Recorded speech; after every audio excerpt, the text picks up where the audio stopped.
sevgili dostlar, çok özel bir yerdeyiz.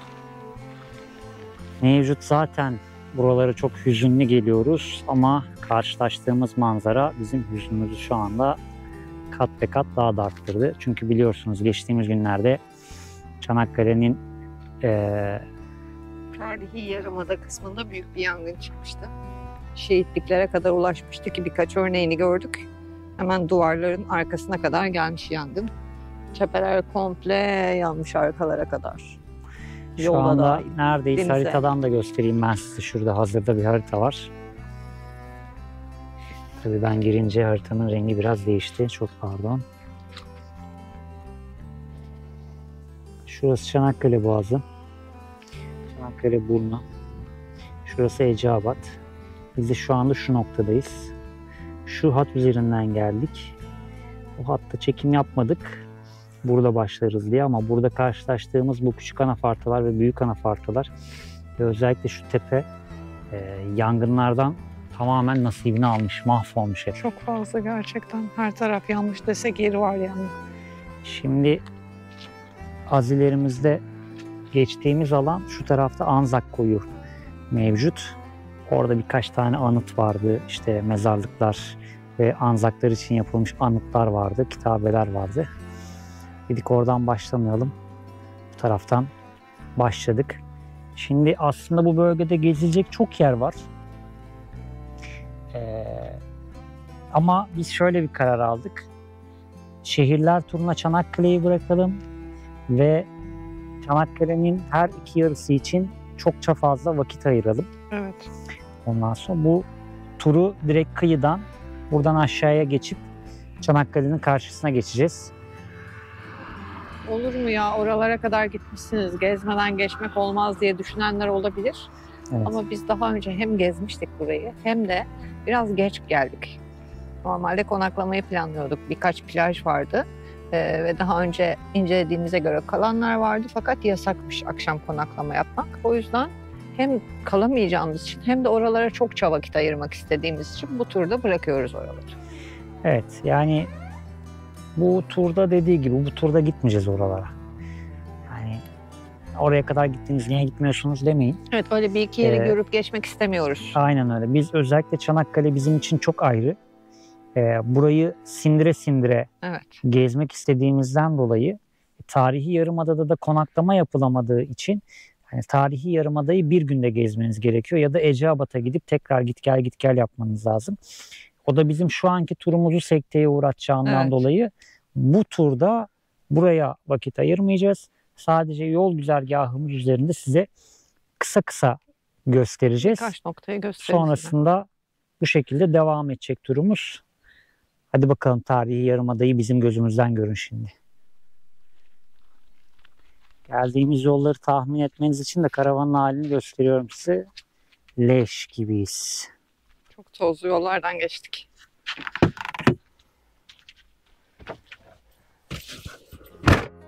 Ama şu manzara çok üzdü ya. Yanmış kim bilir ileride neler göreceğiz şimdi.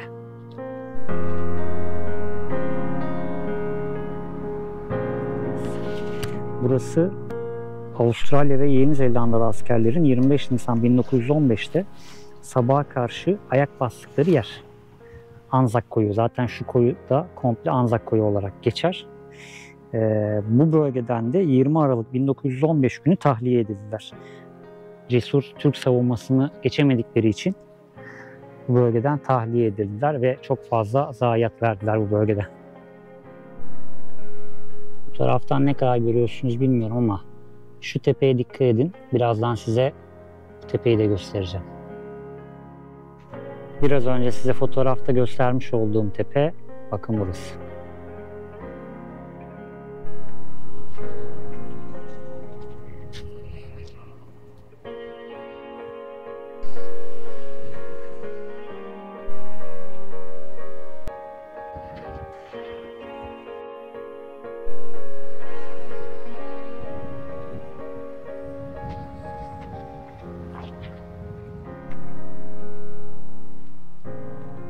Anzak kitabesi. Mustafa Kemal Atatürk'ün yazdığı. bu memleketin toprakları üstünde kanlarını döken kahramanlar. Burada bir dost vatanın toprağındasınız. Huzur ve sükun içinde uyuyunuz. Sizler Mehmetçiklerle yan yana koyun koyunasınız. Uzak diyarlardan evlatlarını harbe gönderen analar. Gözyaşlarınızı dindiriniz. Evlatlarınız bizim bağrımızdadır. Huzur içindedirler ve huzur içinde rahat rahat uyuyacaklardır. Onlar bu toprakta canlarını verdikten sonra artık bizim evlatlarımız olmuşlardır. 1934 Mustafa Kemal Atatürk. Yani düşmanına bile kahraman deyip kucak açan bir milletin devamıyız biz. O yüzden gerçekten bu topraklar çok özel. Şimdi ileri doğru devam. Biraz duygulu bir video olacak bu. Bu bölgeye gelince oraların tadını çıkarın, denize menize girin dediler ama biz yapamayız onu. Bizlik bir şey değil yani. Şu bölgede bizlik bir şey değil o. Hani ve ilk defa gelmiyoruz biz Çanakkale'ye. Daha önce de geldik ama her çok kez defasında geldik. aynı şekilde etkileniyoruz. Kurtuluş Savaşı'nın en yoğun yaşandığı yerler buralar. Çanakkale'yi geçirmez kılan şehitlerimize Allah bir daha rahmet eylesin. Bisikletimi kontrol edemedim. Burayı bir daha çekeriz sonra.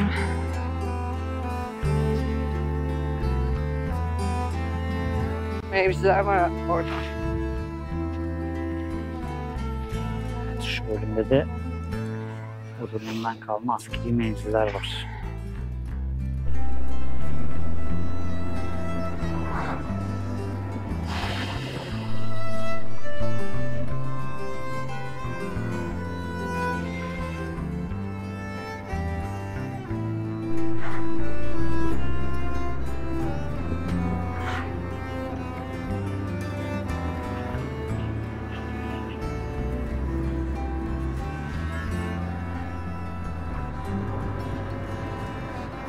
Çanakkale'nin üst yolundan Tavide'ye gitmeye çalışıyoruz. Arka yoldan Ege Denizi'nin tarafından. Şimdi biraz önce şeyi konuşuyorduk aramızda.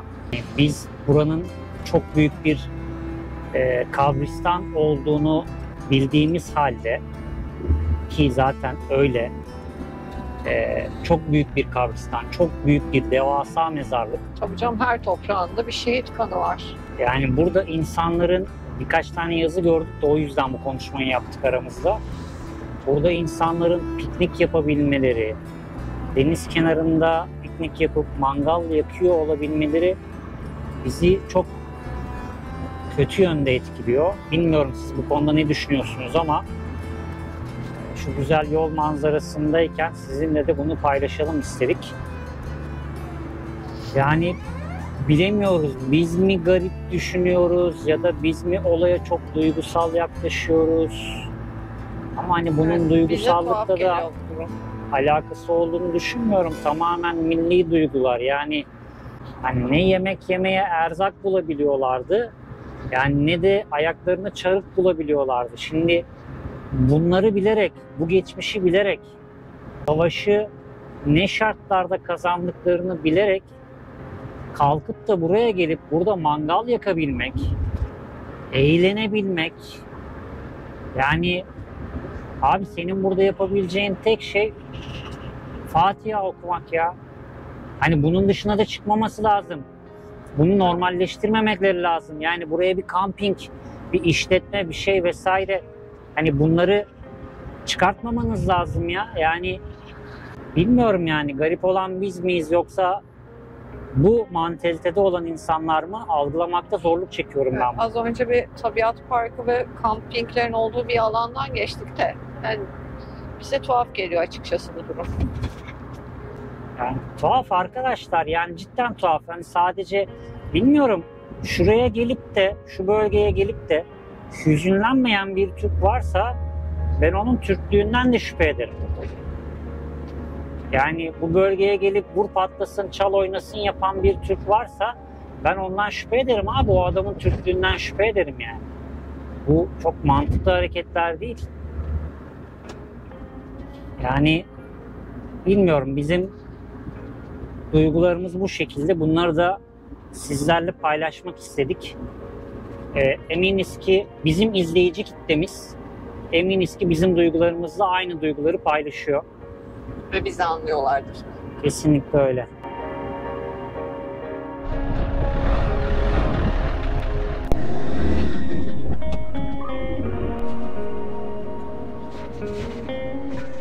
Hellas anıtı diye geçen bir yere geldik. Peki nedir bu Hellas anıtı? Şimdi onu anlatalım size.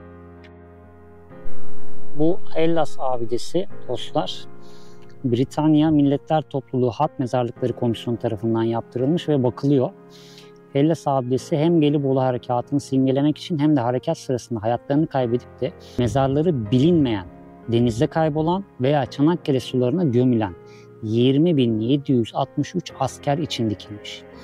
Abidede harekata denizden katılan bütün gemilerin adları, Yarımada'da hizmet görmek üzere teşkil edilmiş askeri grup ve birliklerin unvanları ile birlikte hayatlarını kaybeden İngiltere Birleşik Krallığı'ndan 18.985 denizci, karacı ve deniz piyadesinin, Avustralya'dan 248 askerin ve Hint ordusundan da 1530 askerin isimleri yazılı bulunmaktadır. Ki rotamızda hemen karşı tarafta kameranın ortasında gözüken Seddülbahir Kalesi ve buradan da abideye bir ziyarette bulunup sonrasında kıyıdan karşı tarafa geçmeye çalışacağız. Ve karşınızda Ertuğrul tablası. Çanakkale Boğazı'nın girişindeki en önemli konumlardan birisi. Ertuğrul tablası şu tepede. Şimdi size birazdan göstereceğim alan, şu alan Ertuğrul Koyu diye geçiyor. Zaten şurası da Seddülbahir Kalesi. Kale arka taraftan gözüküyor zaten. Ertuğrul Koyu. Koyun tam ortasına bir işletme yapmışlar her zamanki gibi. Neyse, hemen yanında şurada bir abide var. Şurası da Seddülbahir Kalesi. Biz motosikletle ve arabayla geldiğimizde kale tadilattaydı, giremedik. Yine de sokmuyorlarmış kalenin içine. O yüzden orayı yine gezemeyeceğiz.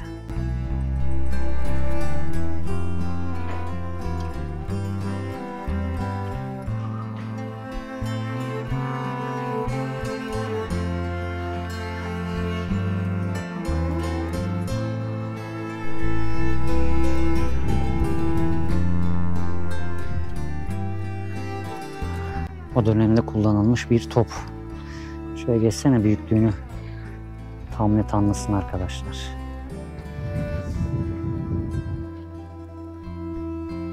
Yani.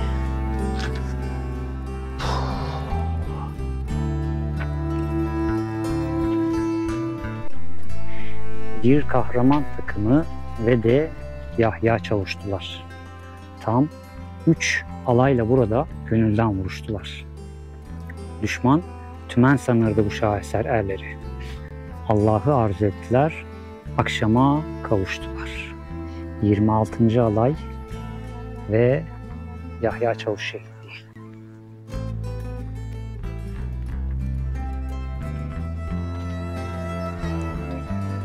Rabbim sizden gani gani rahmet eylesin.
Buraya kadar gelip de abideye uğramadan gitmek olmaz.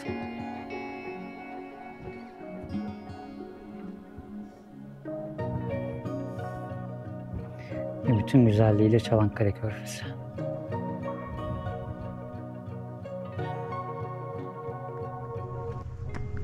Evet.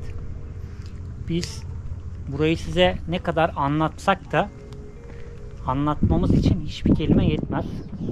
O yüzden burayı gelip görmeniz lazım.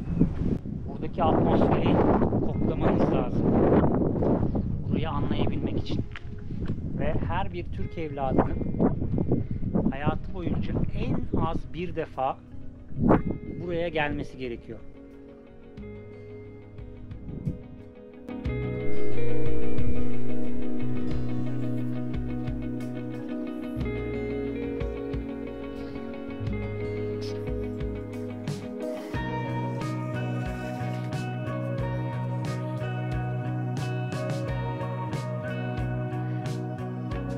Devasa bir yürekle, devasa bir çarpışmayla bizim şu anda bu bayrak altında size bu özgürlükle bu cümleleri sarf edebiliyor olmamız, bu şehitliklerde yatan, sembolik şehitliklerde yatan ve bu topraklarda yatan atalarımız sayesinde.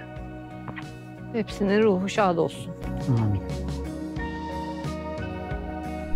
Başta Ulu Önder Mustafa Kemal Atatürk olmak üzere bu uğurda canını kaybeden tüm şehitlerimize, askerlerimize, vatandaşlarımıza, nenelerimize, kardeşlerimize, çocuklarımıza, evlatlarımıza hepsinin ruhları şad olsun diyoruz.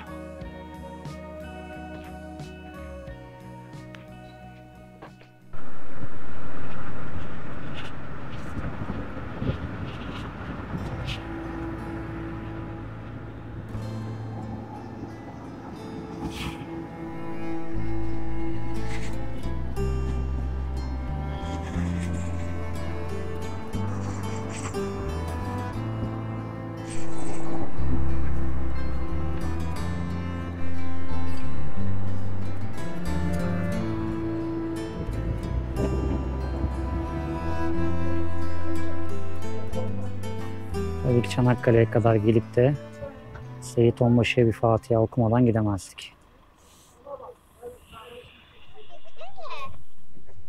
Burada da aynı şeyi yapayım. Anne dur ben de yapayım. Dur bir şey. 1, 2, 3 başla. Öğrenci şöyle Seyit Onbaşı ile ilgili bence Seyit Onbaşı'yı çok merak yoktur diye biliyorum. Halen daha Seyit Onbaşı hakkında herhangi bir bilgiye sahip olmayan yoksa da bizden beklemesin, ayıp. Bizi uslu uslu bekleyen de bir Max. Aferin sana çocuk. Ve burada da bir köpüş. Merhaba kuzum. Gel. Gel. Gel. Maman var, sana mama vereyim ben, dur. Gel.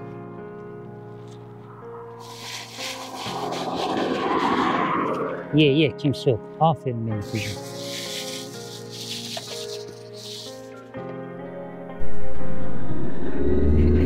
Seyit Onbaşı ile birlikte şehitlikler turumuzu bitirdik sanırım, değil mi? Evet, önümüzde Mecidiye tabyası ve şehitlikleri var. Hı hı. Ondan sonrasında biz karşı tarafa geçeceğiz.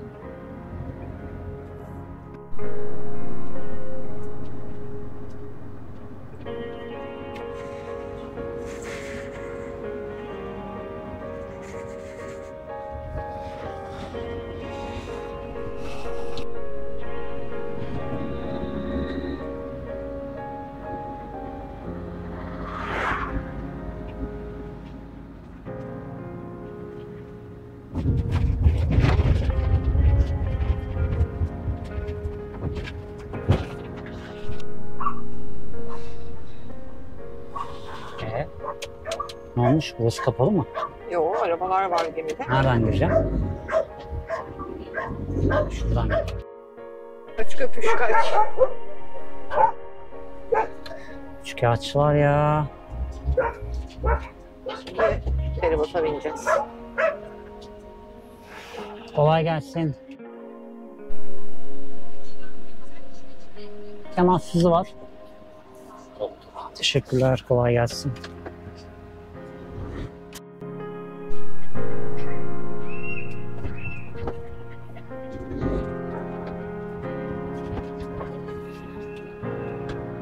Next'ci. Oldu. Gemiye mi bindik ya? Evet. Nerelere gelmiş bu çocuk? Gemiye bindik. İlk defa mı gemiye biniyor? Evet, ilk defa Next gemiye ilk defa biniyor. Dalyan'daki o küçük şeyleri karşıya geçişleri saymazsak ilk defa biniyor. Evet. Ne kadarmış feribot bileti? 500 küsur ya. Bakayım, 525 mi dedi? 500 küsur. Ne? 575 dedi galiba. Valla attım şuraya bilet yığınının olduğu yer ama her çektiğimde eski geliyor. 500 küsur. 525 ya da 575. Ancak. Kilit Bahir'le birlikte Trakya kıyı ve sınır şehri turumuz bitti. Şimdi Anadolu'ya geçiyoruz. Çanakkale merkez tarafına geçiyoruz. Konaklayacak yer bakmadık çünkü o taraflarda konaklarız diye tahmin ediyorduk ama o taraflarda konaklayamayınca şimdi karşıya geçmeden önce biz feribotta, siz feribot manzarasını izlerken konaklayacak bir yer bakacağız. Evet. Çanakkale'yi neden çok detaylı gezmedik onu tekrar söyleyelim videoyu atlaya devam edenler için. Çanakkale özellikle Yarımada tarafı inanılmaz büyük ve her santimetre karesi şehitliklerle dolu. Biz kıyı ve sınır şeridi turu yaptığımız için iç kısımlarda Yarımada'nın tamamı bütün şehitlikleri gezmeyi dedik ki şehirler turuna bırakalım.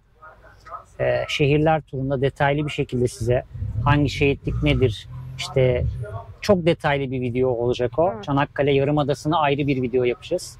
Çanakkale ayrı olacak, o ayrı başka bir video olacak. O yüzden şehirler turuna bıraktık. Yani ya şurası da vardı, gezmemişsiniz, etmemişsiniz, öyle çok bilmişlik yapıp da yorum yapıyor bazıları. Sinirimizi bozuyor. Yani hayır, şu anda zaten yükseğiz. Onun için şey olarak. Zaten. Biz Türkiye kıyı ve sınır şeridi turu yapıyoruz. Turumuzdaki bazı noktaları bile isteye bir sonraki 2025 yılında çıkmayı planladığımız şehir Türkiye turuna bırakıyoruz. Evet. Bu sebepten dolayı da geçtiğimiz ya da gezdiğimiz şehirlerin bir kısmındaki bazı noktaları çok önemli de olabilir, çok önemsiz de olabilir. Evet. Bilerek ve isteyerek bir sonraki tura bıraktık. Çünkü bu rotamız kıyı ve sınır şeridi turu olduğu için rotadan asla şaşmadık. Evet. Kıyı sınır şeridi aracın girebildiği, bizim girebildiğimiz, aracın girebildiği, bizim riske edebildiğimiz yollardan size mümkün mertebe en kıyıdan, mümkün mertebe en sınırdan Türkiye turunu tamamlamaya çalışıyoruz. Sonuna da yaklaşıyoruz. Evet, şimdi Çanakkale tarafına geçiyoruz. Sonrasında bakalım nereyi bulmuşuz, nereye doğru devam edeceğiz. Birazdan karşınızda.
Yanaştık artık, inmek üzereyiz.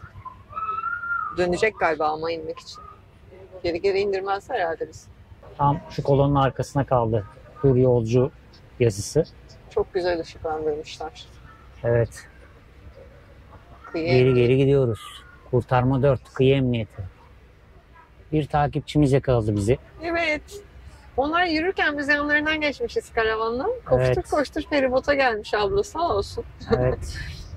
5 dakika ayaküstü hemen sohbet ettik. Güzel güzel dileklerde bulundu. Güzel enerjisini verdi bize. Ondan sonra gitti. Moralimiz biraz yükseldi. Evet. Evet, o zaman geldik. Buyurun, kamera sahibi.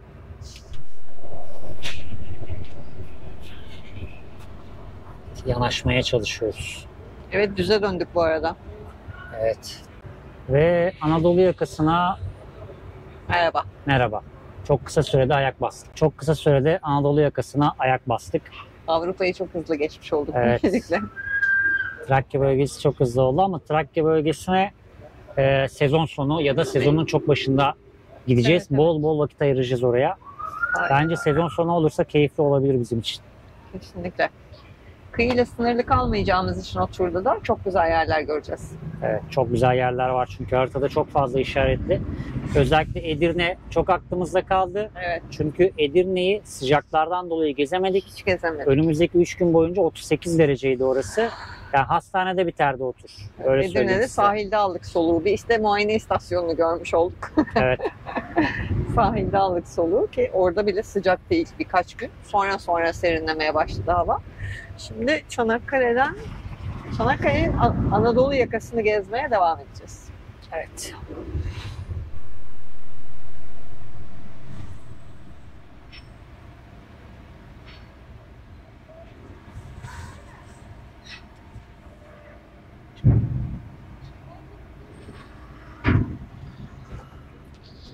Gümbür gümbür geçtik. Evet, şimdi konaklayacak yer aramaya doğru yola devam ediyoruz. Evet. Hadi bakalım.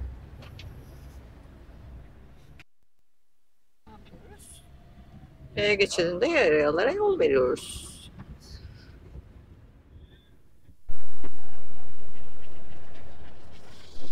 Antalya'nın merkezinde konaklayacak çok fazla yer olmadığından dolayı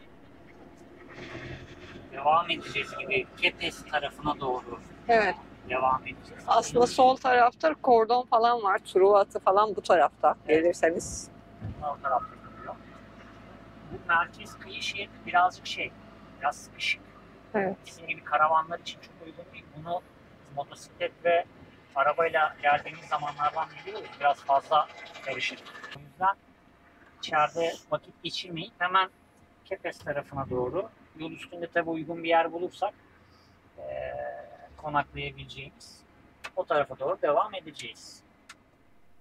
Evet, şimdi bir markete geldik ve hemen durduk. Market alışverişimizi yapalım.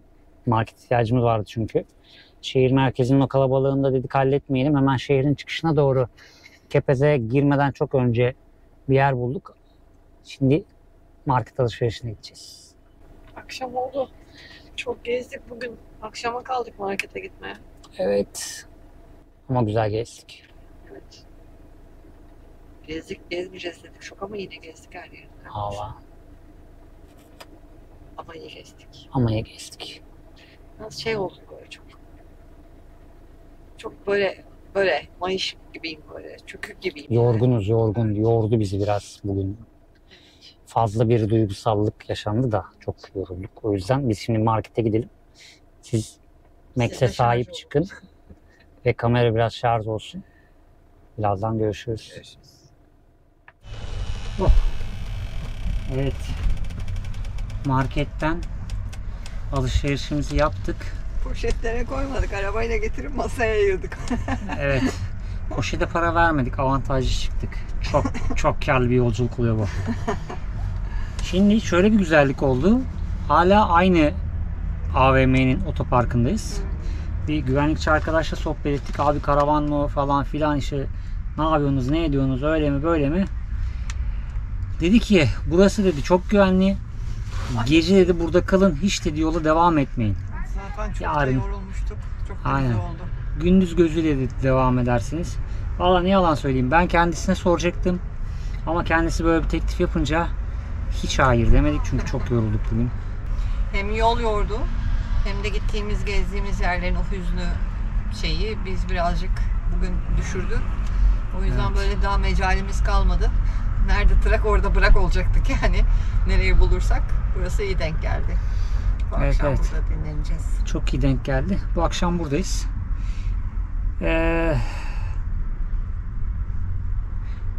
Biz bir kendimize gelelim, bir Evet, yemek evet. yiyelim.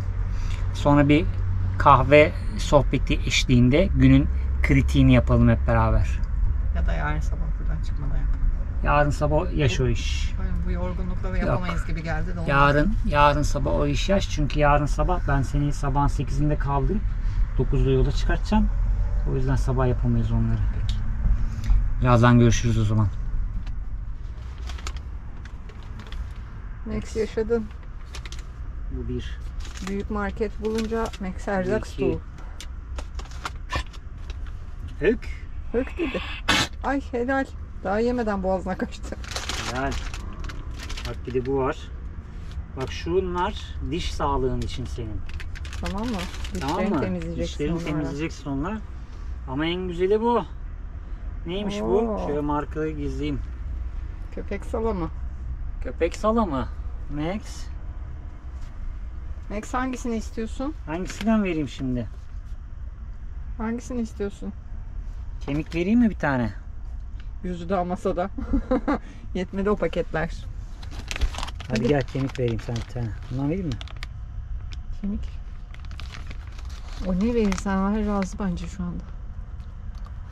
Allah, kemiği varmış bu çocuğun Dur kemiği. bir dakika nereye kaçayım? Nereye kaçayım? Gözde diğer paketlerde hala. Tamam bunlar da senin, sonra vereceğiz bunları.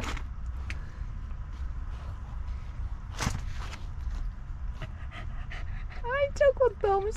Çok mutlu olmuş bu çocuk. Pembe dil.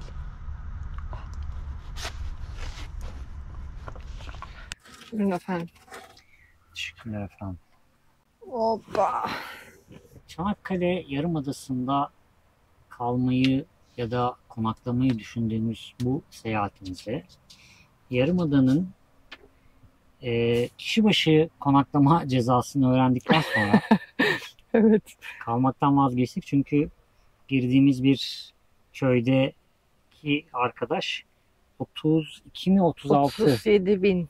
hemen o 36 civarı. ya da 37 bin civarında bir ceza yazıldığından bahsetti. Evet. Arzu ederseniz kalın ama kişi başı 30 küsur bin lira deyince dedim teşekkür Ya biz ederiz. konak Yok. noktalarındaki yorumlara baktık. Aslında işte sessiz, sakin falan gibi böyle şeyler yazılmış koylar için. Ama sonra öğrendikten sonra bu durumu baktık. Evet. Birkaç tane de şey yorum vardı işte gece 12'den sonra jandarma gelip burada kalamazsınız diyerek uyarıyormuş. Ve ceza yemesek bile gecenin köründe zaten hareket etmemiz gerekirdi ki yasak olduğunu öğrendikten sonra zaten öyle bir şeye girmedik Tabii, bile. aynen öyle. Yani bir yasak deniyorsa onu zorlamanın bir alemi yok. Onlar da çünkü haklı. Çünkü Çanakkale'nin yanmasının sebeplerinden biri de yasak olmasına rağmen ormanlara girilmesi, Maalesef 40 öyle. derece sıcakta mangal yapılması, işte yasaklar bir sebeplerden dolayı var. Bu yasaklara uymadığınız zaman ortalık karışıyor. Çok geniş bir alan yanmış ya. O Evet. tepedeki köyde görmüştük ya. Köylerden Hmm. başlıyor yukarıdan. Yani yerleşimler dahil şehitliklerin çoğu kısmına gelmiş yani. Tabii. Max. Ne yapayım? Tamam kuzum. Patisini yalıyormuş da yeri yalıyor sanırım. Hı. Yani şehitliklere kadar, hani hatta şehitliklerin hemen etrafındaki ağaçlara kadar bayağı bir şey. O Anzak Yanmış. koyunun sonrasına kadar vardı. O Conk Bayırı tarafları falan hep yanmış. Evet. Komple yanmış ortalık. Yani bilmiyorum, zaten hüzünlü geçeceği belliydi de Evet. bizim için. Bu yanan ormanları da görünce bizim hüzün katsayısı biraz yükseldi. Biraz modumuz da düştü. Evet. O yüzden çok fazla konuşmamaya gayret ettik. Sizi sadece manzaralarla anı yaşamanızı istedik. Sürçülisan ettiysek affola, o demoralize halle birlikte. Evet. Konuşup anlatmak istediğimiz hep böyle konularda şeyler oluyor ama işte konuşmaya kalkınca ses Evet. toparlanamıyor. Kelimeler toparlanamıyor. Bazen biraz sivri olabiliyoruz bu konuda. Evet, bu konuda hiç şeyimiz yok bizim. Evet. Yani müsamahamız yok. Müsamaha gösteremiyoruz. Çok sert de konuşmak istemiyoruz. Kendimiz aramızda çok sert konuşuyoruz ama bunu sizlere yansıtıp zaten yeteri kadar stresli geçen hayatımızda bir de bizim yüzümüzden stresli olun istemedik. O yüzden sizi sadece görüntülerle baş başa bıraktık. Evet. Editlerken de ben ona dikkat edeceğim. Alta çok ufak bir ritim koyarım. Öyle izlemiş olursunuz. Gene bayağı yeri gezdik ya. Ben daha giremeyiz gibi gelmişti de daha. Yok. Gene geçtik Yani bir işte yerden yine. şöyle bir avantajımız vardı. Bir, sezon dışıyız. Evet. Sezon bitti ama havalar sıcak. Kimse yoktu. Abidelerde, şehitliklerde. Gene az çok insan vardı. Ben daha sakin olur gibi bekliyordum. Ben daha kalabalık olabilir diye. Ya. Özellikle esas abide çok kalabalık olur diye düşünüyordum ama otopark neredeyse O taraf. 1/10 doluydu yani. Evet. Bu taraf daha sakindi. Yani. Ama daha önce gittiğimizde de hatırlıyorsan çok abideye kadar ya evet gidenler mutlaka oluyor ama mesela o Kilitbahir'deki o kale tarafı ve Seyit Onbaşı'nın orası hep çok kalabalıktı yine. Evet. Giriş olduğu için muhtemelen. Ya abideden sonra şeye gitmiyor insanlar. Settülbahir'e gitmiyorlar. Evet, uca doğru gitmiyorlar. Abide de bırakıyorlar. İşte belirli birkaç noktaya gidiyorlar sadece. O yüzden diğer yerler daha sakin. Mesela Evet. motorla gezdiğimizde de diğer yerler daha Biz sakin. rotamız neresiyse ona göre yol üzerinde devam ettik gezmeye. Videonun 2 yerinde belki 3 yerinde bahsettiğim 3. ya da 4. olacak. Yeniden bahsediyorum. Videoyu atlayarak izleyen arkadaşlar için. Türkiye kıyı ve sınır şeridi turu yaptığımızdan dolayı Çanakkale Yarımadası'nın Gelibolu Yarımadası'nın her yerini gezmedik. Ege Denizi'ne olan kıyısına yakın kalmaya çalıştık. Uçburun'a kadar geldik. Burundan tekrar geri dönerek Mecburen. Aşağıya bizi indirdiği noktadan Kilitbahir tarafına Marmara Denizi'ne devam ettik. Evet. Ve ilk feribotla da Çanakkale merkeze geçtik. Yani o tarihi yarımadayı bu sebepten dolayı gezmedik. Biliyoruz çok fazla yer var. Ya keşke şuraya da gitseydiniz, hemen önünden geçmişsiniz diyeceğiniz o kadar fazla yer var ki ben size hepsini tek tek sayarım bunların. Ama biz bile isteye oraları gezmedik arkadaşlar. Zaten gezseydik de bugüne sığmazdı. Evet. Hani diğer yerleri hiçbir şekilde gezemezdik ki bir tık süretimizi arttırarak ve çok hızlı davranarak bu kadar yeri gezebildik. Akşam saatinde feribottaydık. Bu sebepten kaynaklı bazı noktaları es geçtik. Es geçmemizin en büyük sebebi kanalımızı ilk defa izleyen ve bizim bu turu niye, niçin ve neden yaptığımızı bilmeden ya oraya kadar gittiniz, İşte Atatürk'ün saatinin kırıldığı noktaya niye çıkmadınız? Ya da işte Conk Bayırı'na niye gitmediniz kardeşim, oraya kadar gitmişsiniz ya bırakın falan. Yani bunlara girmeyin sakın. Buyurun. Bunlar şu yüzden belirtiyor Tolga. Bazı şehir videolarında falan şey oluyor işte şehrimize gelmişsiniz ama buraları gezmemişsiniz. Buralar da vardı. Siz sadece oralardan bahsetmişsiniz diyen yeni abonelerimiz oluyor. Böyle bir hassas bir videoda da böyle bir şey denmesini istiyoruz. O yüzden Tolga tekrar hatırlatıyor. Sakın demeyin. Yoksa biz de çok istiyoruz oraları gezmeyi ki şehirler turunda hepsini tek tek hep beraber gezeceğiz. Evet, bu turun artık son düzlüğündeyiz. Anadolu'ya ayak bastık. Evet. Çanakkale'deyiz. Yine buradan kıyıdan inmeye devam edeceğiz. Kepez tarafından, en kıyıdan Zeytinli Rock Festivali'nin yapıldığı alana, yani 2023 Ocak ayında Türkiye kıyı ve sınır şeridi turuna başladığımız alana kadar gideceğiz. 2025 yılında da bu tur bittikten sonra 2025 yılında da Gülden'in de size biraz önce bahsettiği gibi şehir şehir Türkiye turuna çıkacağız.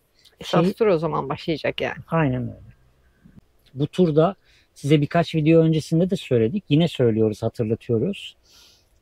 Sizin çok desteğinize ihtiyacımız var. Şundan dolayı. bizim haritada işaretlemeyi atladığımız ya da sadece yerel halkın bildiği, hangi şehirde olursanız olun bu videoyu izlerken yazabilirsiniz. Ben şuralıyım, şurada şu var. Mutlaka görün diyebileceğiniz herhangi bir yeri bize bildirin ki bizim de şu anda yaklaşık 1000'in üzerinde nokta var bizi gezilmeyi bekleyen. Biz de o noktalara bir nokta daha ilave edebiliriz. Evet, şimdiden de yazabilirsiniz. Biz her gördüğümüz, her öneri olan yeri eğer listemizde ekli değilse gördükçe ekliyoruz. Bu şehirler turuna başlamadan önce de belki işte bir duyuru videosu gibi bir şey çekip orada da tavsiye bekleriz. Sonrasında da bekleriz. Yani her şehrin hemen hemen bulabildiğimiz her yerini işaretliyoruz ama Tolga'nın da dediği gibi yerel halkın bildiği yerler oluyor bazen. Böyle gezerken denk geliyoruz biz de gelebilirsek. Oraları da kaçırmayalım istiyoruz şehirler turunda. Çünkü gerçekten bütün şehirlerin altını üstüne getireceğiz o turda. Çok güzel yerler gezeceğiz. Evet. Yani bu turda Türkiye kıyı ve sınır şeridi turumuzda mevcut güzergaha bağlı kalmak zorundaydık. Evet. O yüzden çok fazla yeri es geçtik. Ama şehir şehir Türkiye turunda gerçekten çok güzel yerler gezeceğiz. Hep beraber. Türkiye kıyı ve sınır şeridi turunda şöyle bir canlı sohbette oturdu. Ev konforunda tur gibi bir kelam oturdu orada canlı sohbette. Tam hatırlayamadım şu anda. Hem yol yorgunluğu hem mental olarak çok iyi olmadığından dolayı. Bir önceki videoda birisi yazmıştı. Biz bu sene tatile gitmedik ama sizinle birlikte Türkiye'yi gezdik. Bize tatilin yokluğunu hissettirmediniz diye bir yazmıştı canlı sohbette. Ev konforunda ayaklarımızı uzatmış keyif yapıyoruz, geziyoruz, tatil yapıyoruz sizinle beraber demişlerdi. Oradan ev konforunda kısmı gelmişti. Yani bu ev konforunda da sizi Türkiye'nin her iline götürme niyetimiz var. İllerin nerelerini gezmek istiyorsunuz mesela? Bunları yazın. Evet. Hazır bunları yazarken bir beğeni tuşuna da basarsanız bizleri mutlu edersiniz. Beğeni tuşumuz ücretsizdir bu arada. Bedava. Evet. O zaman bugünü kapatalım böylelikle. Evet, kapatalım. Yarın yeni bir gün, yeni size bir kapı manzarası yapamayacağız bu videoda. Çünkü hemen arkadaşlar. Market otoparkı. Ben sabah erken kalktığımda Max'i gezdirmeye çıktığımda bir fotoğraf çekerim. Tam şu söylemlerin üzerine onu yerleştirmiş yani daha bir şey yok. Buralar bitti şimdilik. İnşallah bir sonraki konak noktasında hep beraber yine güzel yerler keşfedip güzel yerlerde konaklarız. Evet, şimdi Çanakkale'nin kıyı şeridinden aşağılara doğru iniyoruz Ege Denizi'ne doğru. Bir sonraki videoda, bir sonraki macerada görüşmek üzere. Kendinize iyi bakın. Hoşça kalın.